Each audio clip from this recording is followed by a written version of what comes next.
This is a 2019 Mercedes-Benz CLS, and it's gorgeous. It's also a more thrilling, more exciting, less predictable alternative to the Mercedes-Benz E-Class sedan, and it's just been fully redesigned for the 2019 model year. Today, I'm gonna check it out. I've borrowed this CLS from Fletcher Jones Mercedes-Benz here in Newport Beach, California. Fletcher Jones is the largest Mercedes-Benz dealership in North America, and they always get the best, the coolest, and the first of everything. The CLS has just gone on sale, and of course, Fletcher Jones already has this one. Before I get into the specifics of this car, a little background. Mercedes-Benz calls the new CLS the third generation of the original, and that's very true. The CLS first went on sale back in 2006, and it basically started the trend of sedans that were a little more exciting, a little more thrilling, a little more special and bolder styled than your traditional normal sedans that had been around for a while, like the E-Class. A trend continues today with cars like the BMW 4 and 6 Series Grand Coupe, the Porsche Panamera, the Audi A5 Sportback and the A7, and Mercedes' own CLA, which is sort of like an entry-level version of this car. This particular CLS is a CLS 450, which technically makes this car the base model, although it still starts at around $70,000, which makes it about $17,000 more expensive than a base model E-Class sedan. Part of the reason for that is that a base level E-Class uses a 241 horsepower turbo 4-cylinder, but the CLS 450 uses a turbo V6 with 362 horsepower and 370 pound-feet of torque. The sticker price on this CLS 450 Edition 1 is around $85,000 because this car is pretty well equipped. So today I'm going to take you on a tour of this car, and I'm going to show you all of the interesting quirks and cool features of Mercedes' latest sedan, although Mercedes-Benz insists that this car is a 4-door coupe.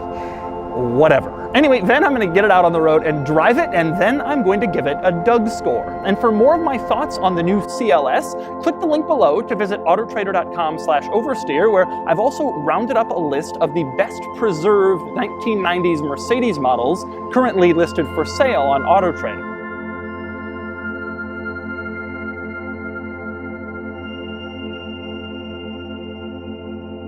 Now I'm going to start under the hood, where there are a couple of interesting quirks with the CLS, including one of my favorite things I've ever seen on an engine cover. There's this giant script on there that says 6-cylinder, as if it's bragging.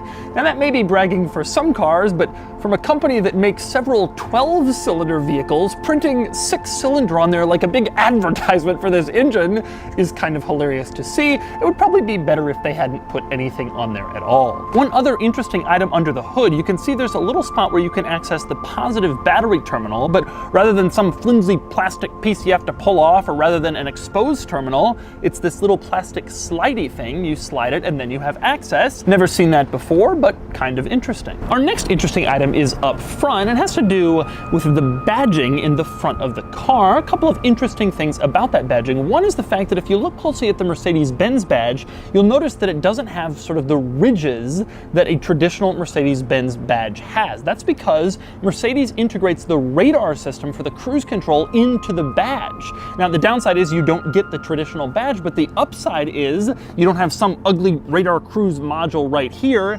Instead it's just hidden in the emblem, and most people probably won't even notice that it's different. One weird item though, because they have to have the radar module here, they have to have a Mercedes-Benz logo here, but they also have one here, and so the result is there are two Mercedes-Benz logos on the front of this car directly next to each other, which is kind of odd. Several new Mercedes-Benz models have this, and no one else does. Imagine if this Suburban had a Chevy bow tie right above its other Chevy bow tie. That would be strange, but Mercedes does it. Next we move on to the headlights, which is one area where the CLS has always dramatically differentiated itself from the more traditional looking E-Class, and you can see that's still true true of the new generation. The headlights in the new CLS are very cool, and the turn signals look very cool when they're on. It's a much more aggressive, bolder look than a normal mid-size luxury sedan. Next up, moving around to the back of the CLS, I want to continue with the theme of the lights for a second, and specifically the fact that if you look into the rear light housings, you will see this substance that looks like glitter. I'm not sure why it's there or what function it serves, but it's really cool. And if you ever have the chance to look into the tail lights of a new CLS and a few other modern Mercedes models, you'll see it. It is kind of cool looking. A couple of other interesting things around the rear of the CLS. One is the fact that if you take a look at the back, you'll notice that there is no visible backup camera. Now in the GLE Coupe, the backup camera comes out of the Mercedes-Benz emblem. It flips up and it reveals the camera, so you're probably thinking, well, that's what happens here too. No, in fact, it isn't. The backup camera is actually underneath this little line above the license plate. Instead, the Mercedes-Benz emblem has a different purpose. You push it, and the trunk opens up. That allows Mercedes-Benz to keep the rear free of an ugly trunk popper thing, and instead they just integrate it into the rear Mercedes-Benz logo, and it makes the back of the car look cleaner. And next up, since we're in the trunk, there are a couple of interesting items worth noting in here. One is the fact that this car has a grocery bag holder. A lot of cars have them, plastic grocery bag holders in the trunk.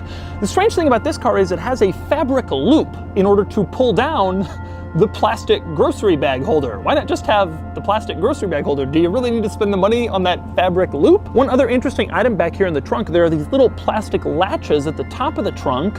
What do those do? Well, they unlatch the rear seats. That way, if you're loading something big back here and you don't want to have to go all the way around to the back seats to fold them down, you can unlatch them from the trunk, which saves you time. That's actually a pretty good feature that I wish more sedans had. One kind of disappointing item back here is this rear license plate area. Now, if you take a look at a picture of a CLS from Europe, you'll notice that this whole assembly is removed, and instead the license plate is just inserted in here. But on the US cars, this whole extra assembly goes in, and this becomes the furthest rear point in the car. I suspect because the US government requires slightly more bumper impact regulations than in Europe, and so they stick this on as sort of a bumper supplement. But the result is it kind of diminishes the look in the back of this car, this added license plate assembly piece. Next up, we move on to the front fender of the CLS, where you will notice a badge that says on it, Edition 1.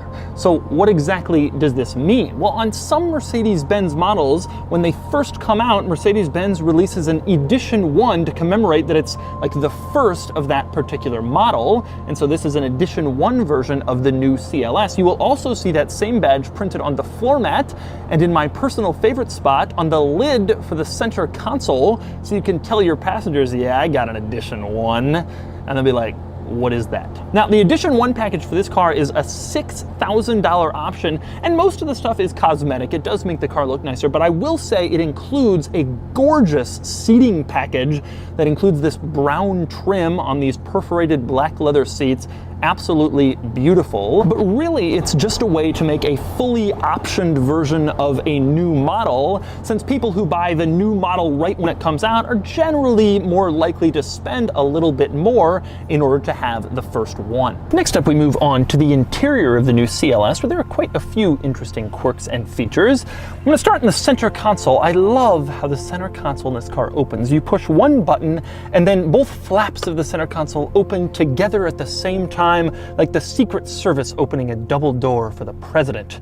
Mr. President, your center console is ready. And the other center storage area is further forward, the one that says Edition 1 on it. One interesting thing in there is the fact that the ashtray is just a little plastic thing that they have in the cup holder. It has the Mercedes-Benz logo on it. Open it up and you can put your ashes for your cigarettes in there. Cigarettes have become such a non-thing in cars these days that that's their solution. They don't even bother integrating an ashtray anymore. It's just a little plastic component they give you in the cup holder. Also in that little forward storage area, hidden in there, there is a little key slot slot. So if you get in the car and you don't have anywhere to put the key, you can just tuck it safely in there. Now, next up we move on to the steering wheel. Now, I have a 2012 Mercedes-Benz, and one of the things that I have always complained about with my steering wheel is the fact that there is no next track button for the stereo. They have basically everything else in the steering wheel, but you have to reach into the center console to change the stereo track.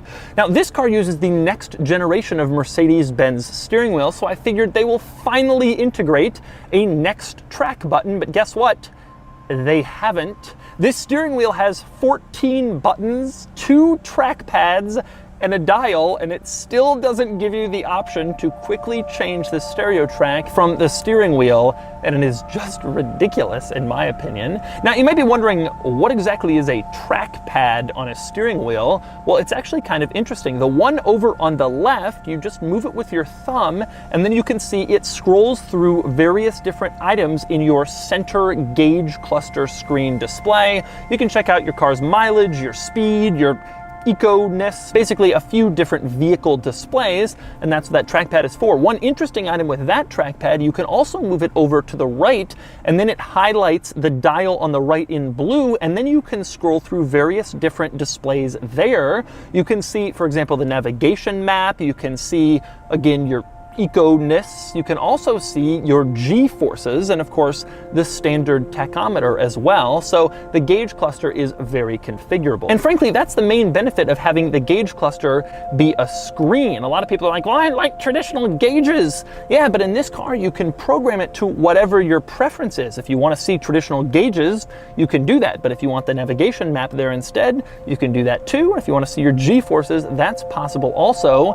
The screen gives you more options. Now, the touchpad for your thumb over on the right side of the steering wheel, it controls the center infotainment screen. Now, I've been through the latest Mercedes-Benz infotainment system in the new E-Class and also in the new G-Wagon, so I'm going to be brief here and show you only a couple interesting highlights, but the basic gist is that there is a giant screen here and you can use it to look at a giant navigation map if you'd like to do that, or you can program it to look at a bunch of different other things. For example, the radio, obviously. One interesting item with the radio, you can set an alert so that it'll let you know when your favorite song is on. A lot of cars do that, but in this one, you can also set an alert so it'll let you know when your favorite sports team is playing on some channel somewhere. Now you go into that and you have quite a few options which are all strange. Now I see NFL, NBA, MLB, I get what those are, NHL. What is CFB? College football, I guess. What is CBK? College basketball. Why not just write out college basketball? You have a giant screen. Why do you have to abbreviate that term? And at the bottom you have WCBK. Is that women's college basketball? Now, when you click the women's college basketball link, you are directed to an unbelievable list of teams that you can set an alert for so that you are alerted when their women's college basketball team is on the radio. I also like the fact that I'm on the women's college basketball screen and the system takes note of that with the team names. UMass, for instance, is typically the Minute Men, but here they're listed as the Minute Women, which is how they nickname their women's teams. That is really funny. Also, if you scroll down, Oklahoma State is traditionally the Cowboys, but the women's teams are called the Cowgirls, and the system takes note of that, which is excellent attention to detail. Now, the other interesting thing that this system can do is change your interior ambient lighting colors, and you have an unbelievable number of options. You have fire red and jungle green and all sorts of other different things, and you can make your own colors and blah, blah, blah. No car offers more ambient lighting configurations than this one. It also has features called color flash and color mix, where I guess it decides what color to give you or it mixes them up or something. But basically you can choose just about any ambient lighting color in the interior of this car that suits your preferences at that exact moment. Now, two other interesting items with the giant screen setup. One is that you can choose between 3 different designs. Your first design is classic and it looks pretty much like most Mercedes-Benz models. If you choose Sport, it takes a minute to get there, but it gives you a rather different and rather sporty looking screen setup. It's kind of a cool thing. It's a comprehensive change. You can also choose Progressive, And then you get like a futuristic look in the entire screen setup, including the gauge cluster. Next up, one last interesting item in the infotainment system. If you go to navigation voice guidance volume, right now it is at 39, but as I adjust it upwards, I can only get as high as 48 before it says, the volume can only be adjusted in a comfortable range. In other words, you're only allowed to turn up the navigation voice guidance volume before it becomes too loud and Mercedes-Benz determines you might go deaf, and apparently that level is 48. One other thing I like about the screen in the CLS is that the screen in its resting position shows another Mercedes-Benz screen with the mileage at 220,352. Where do you think they came up with that number?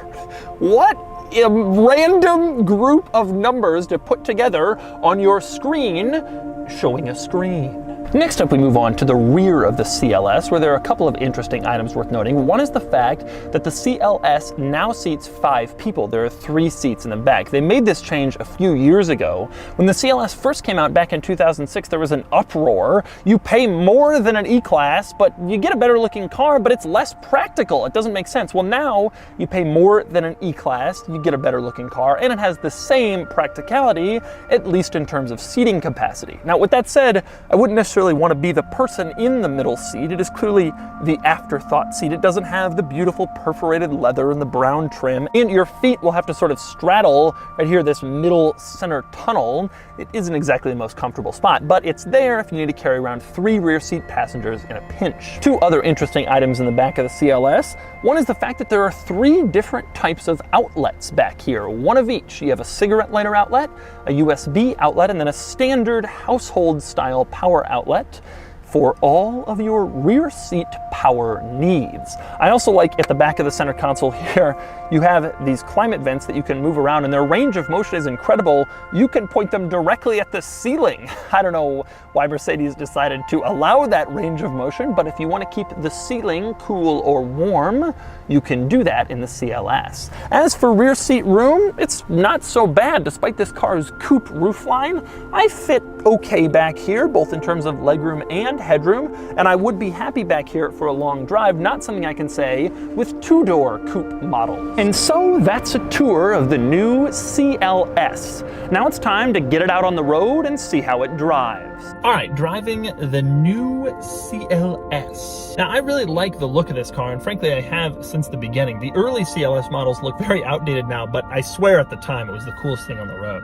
But I will say there is the new AMG GT sedan coming out in the next 6 months or so, and it makes you wonder what's the point of the CLS anymore with the AMG GT sedan coming out. I guess I'll answer that question when I drive the AMG GT sedan. All right, accelerating here.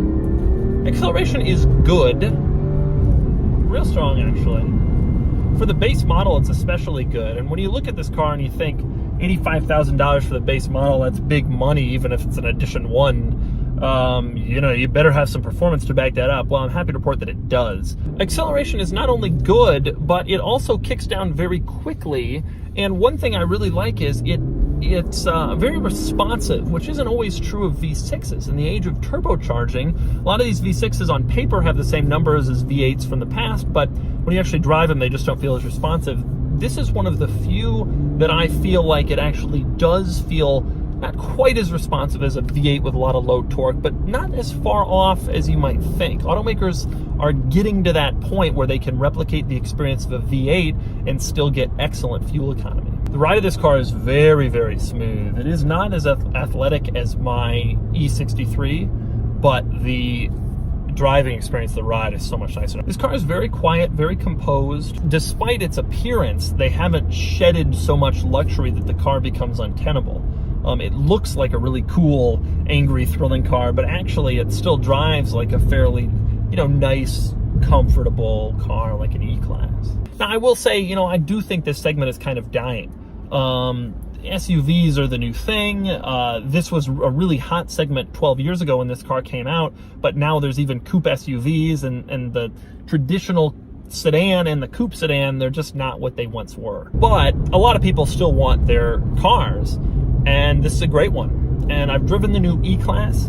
I drove an E63 wagon, but I've driven regular ones, and they're similar, but this car looks better, it's sportier, it's more exciting. And so if you can swing the extra cost, this is sort of a cool alternative that looks better. And so that's the new Mercedes-Benz CLS. This car started the coupe sedan trend more than 10 years ago, but it's a trend that's slowly fading away as SUVs begin to take over the universe. So much so that Mercedes-Benz now sells 2 different coupe SUVs. But if you want a sedan and you want it to be a little more exciting, a little more of a standout than your typical C-Class or E-Class or S-Class, the CLS is a great choice. And now it's time to give it a Doug score. Starting with the weekend categories and styling, the CLS is nice looking, though no longer wildly better looking than the E-Class. Now that the latest E-Class is more attractive than earlier models, the CLS gets a 7 out of 10. Acceleration does 0 to 60 in 4.8 seconds, which gives it a 6 out of 10. Handling is nice and secure, exactly as expected for a car like this, and it gets a 6 out of 10. Fun factor is okay. This being the base model, it's not as fun as higher level versions, but it still gets a 6 out of 10. Finally, cool factor. The new CLS is somewhat cool, but not excessively so, and it gets a 5 out of 10 for a total weekend score of 30 out of 50. Next up are the daily categories and features. The CLS is very well equipped and it gets an 8 out of 10. Comfort is surprisingly strong and it gets a 7 out of 10. Quality is good, the interior is beautiful, but Mercedes reliability is always a bit concerning for the long term and it gets a 7 out of 10. Practicality is okay, it seats 5, but it's a bit tight in the middle and back and the trunk isn't very big, it gets a 5 out of 10. Finally, value. The CLS is well equipped and very handsome, but the one I drove was pretty pricey given the Edition 1 trim and all the cosmetic upgrades that go along with it. It gets a 6 out of 10 for a total daily score of 33 out of 50. Added up and the Doug score is 63 out of 100, and here's how it compares to rivals. Usually I only review the high performance versions of these cars, which is why the E63, the M5, and the Panamera Turbo are on this list, but it's interesting how the CLS stacks up against the Kia Stinger GT. The Kia basically stole the CLS's formula, but does it even better on paper at least, with similar horsepower and performance, more cargo space, and a really long warranty. But you have to drive a Kia, something that will probably turn away almost all potential CLS buyers.